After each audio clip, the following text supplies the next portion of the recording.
Ever felt a fish nibbling, but missed the hook set? Maybe the bite was too subtle? Among the many different rigs, the Dropshot is your go-to solution. Before we dive into the rig setup, let's clear up a common misunderstanding about the Dropshot.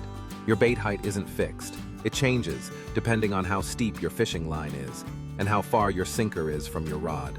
A steep line keeps the bait lifted, hovering naturally in place. A shallow line drops it closer to the bottom. This angle control can make or break your catch rate. So to get the Dropshot's optimal presentation, let's start with the rig fundamentals. A Dropshot rig is set up with the sinker at the very bottom and the worm floating just above it. Instead of tying the hook at the end of the line, it's placed partway up the leader line, so the worm stays off the bottom. This setup lets you keep the lure in one spot for a long time, which is great when fish are being picky or not biting much.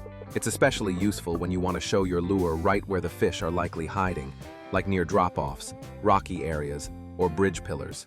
And here's something interesting.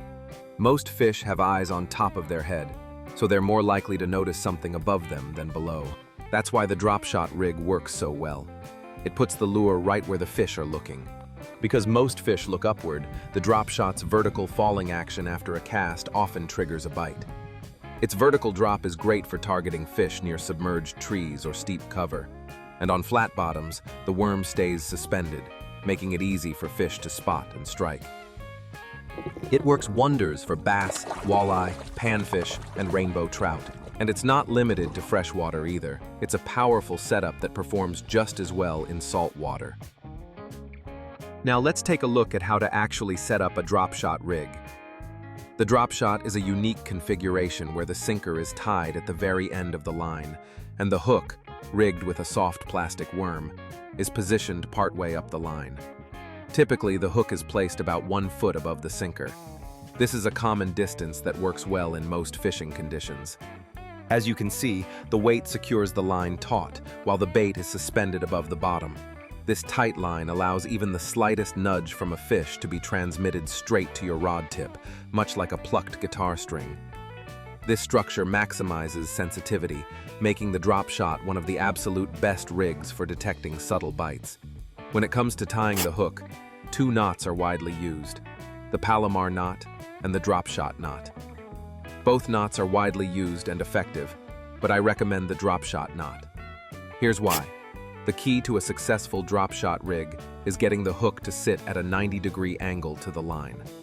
This allows the worm to stay horizontal and float naturally just above the bottom. In my experience, the Dropshot knot is better at maintaining that 90-degree angle, because it secures the hook by running the line both over and under the hook eye, forcing the hook to maintain a perfect 90-degree horizontal angle in the water. Other knots, in contrast, often require you to constantly check and readjust your hook angle throughout your time fishing.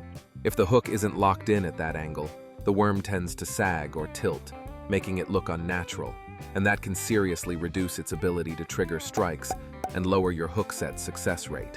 If you're finding this video helpful, consider subscribing before we move on. All right, the knot. It's easily the most finicky part of the Dropshot rig, but also the most critical, and absolutely worth mastering. Practice makes perfect. For a complete step-by-step masterclass on getting this knot perfect every time, check the link in the description or search my channel for the Dropshot knot tutorial. Now that we've covered the basics, we will break down the ideal gear setup in next second and operation in third video.